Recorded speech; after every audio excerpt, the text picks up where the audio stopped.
বন্ধুরা, রানাসি চ্যানেলে আপনাদের সকলকে স্বাগত জানিয়ে শুরু করছে আমাদের নতুন আরও একটি রেসিপি। মা আজকে তৈরি করে দেখাবে ডিম দিয়ে এরকম মজাদার একটি নাস্তার রেসিপি, যেটা তৈরি করতে একদমই অল্প উপকরণ লাগে, আর যে উপকরণগুলো লাগে তা কিন্তু সব ঘরেতেই থাকে। তো আশা করছি আজকের আমাদের রেসিপিটি আপনাদের কাছে খুবই ভালো লাগবে। তো চলুন কথা না বাড়িয়ে শুরু করা যাক আজকের আমাদের এই রেসিপিটি। প্রথমে এখানে 4টে ডিম নিয়েছে, আর এর মধ্যে স্বাদ অনুযায়ী লবণ আগে থেকে দেওয়া ছিল। এবার এর মধ্যে জিরে আর ধনিয়া গুঁড়ো দিয়ে দিল, ভালো করে মিক্সড করে নিচ্ছে। এবার এই ডিমটাকে ভেজে নিতে হবে। তার জন্য কড়াইতে দিয়ে দিল সাদা তেল। তেলটা গরম হয়ে যাওয়ার পরে এই ডিমটাকে দিয়ে দিল। এবার অল্প আছে ঢাকনা দিয়ে কিছুক্ষণ ঢেকে এক পাশ ভেজে নিতে হবে। যখন এক পাশ ভাজা হয়ে যাবে তখন ঢাকনাটা উঠিয়ে ডিমটাকে উল্টে আবার ঠিক এরকম অপর পাশেও কালার এনে নিতে হবে। এর চেয়ে বেশি কিন্তু কালার আনা যাবে না, তাহলে খেতে ভালো লাগবে না। এবার ডিম কোট করার জন্য এখানে শুকনো উপকরণ তৈরি করে নিচ্ছে। তার জন্য 1.5 কাপ আটা, এর মধ্যে দিয়ে দিচ্ছে 2 টেবিল চামচ পরিমাণ মতো কর্নফ্লাওয়ার, স্বাদ অনুযায়ী লবণ, half teaspoon baking powder, half teaspoon জিরে আর ধনিয়া গুঁড়ো। এবার সব উপকরণ একসাথে ভালো করে মিশিয়ে নিচ্ছে। যখন মেশানো হয়ে যাবে এখান থেকে অর্ধেকটা উঠিয়ে একটা বাটিতে নিয়ে নিতে হবে।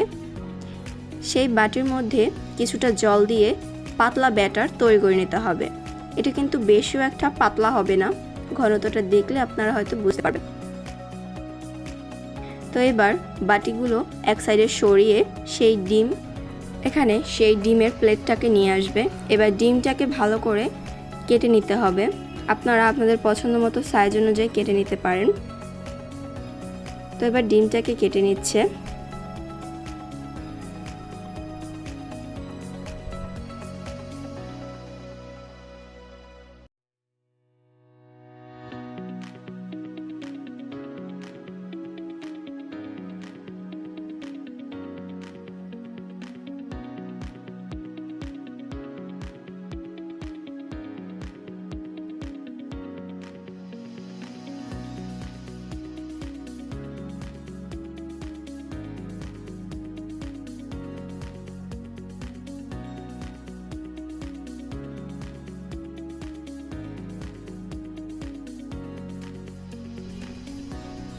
তো ডিম কাটা হয়ে গিয়েছে। এবার এক পিস ডিম উঠিয়ে এই পাতলা ব্যাটারের মধ্যে চুবিয়ে নিবে, তারপরে ময়দার কোটিংয়ে কোট করে নিবে। তো একটা ডিম এভাবে দিয়ে ময়দার কোটিংয়ে কোট করে নিয়ে আবারও সেই ব্যাটারে চুবিয়ে নিবে। এভাবে এই ডিমটাকে দুবার করে কোট করে নিতে হবে, তাহলে কিন্তু এই ডিমটা কিন্তু অনেক ক্রিস্পি হবে।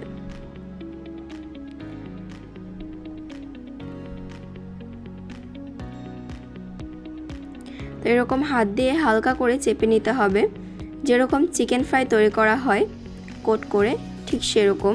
দেখতেই পাচ্ছেন সবগুলো কিন্তু তৈরি হয়ে গেল। এবার এগুলো ভাজার পালা। তো আগে থেকেই তেল বসিয়ে রেখেছিল, তেলটা হালকা একটু গরম হয়েছে। এই পর্যায়ে এই ডিমগুলোকে দিয়ে দিচ্ছে। এবার অল্প আঁচে ডিমটাকে ভালো করে ভেজে নিতে হবে, বেশি আঁচ দিলে কিন্তু উপরটা পুড়ে আসবে। এবার উপরে একটু তেল ছিটিয়ে দিচ্ছে। এরকম কিছুক্ষণ ভেজে উল্টে পাল্টে ডিমগুলোকে ভেজে নিতে হবে।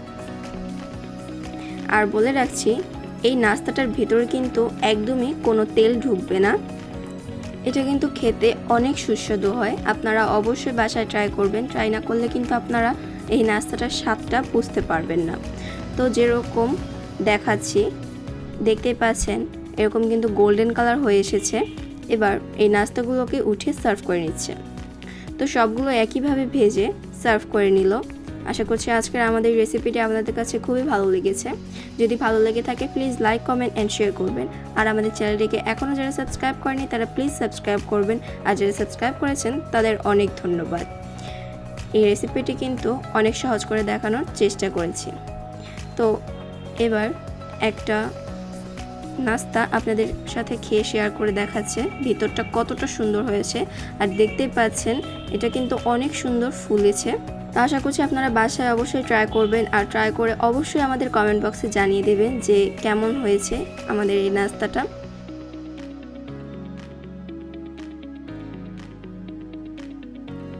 সম্পূর্ণ ভিডিওটি দেখার জন্য আপনাদের সকলকে ধন্যবাদ। Thanks for watching and subscribe my moms channel রান্নার ইচ্ছে and follow the Facebook page.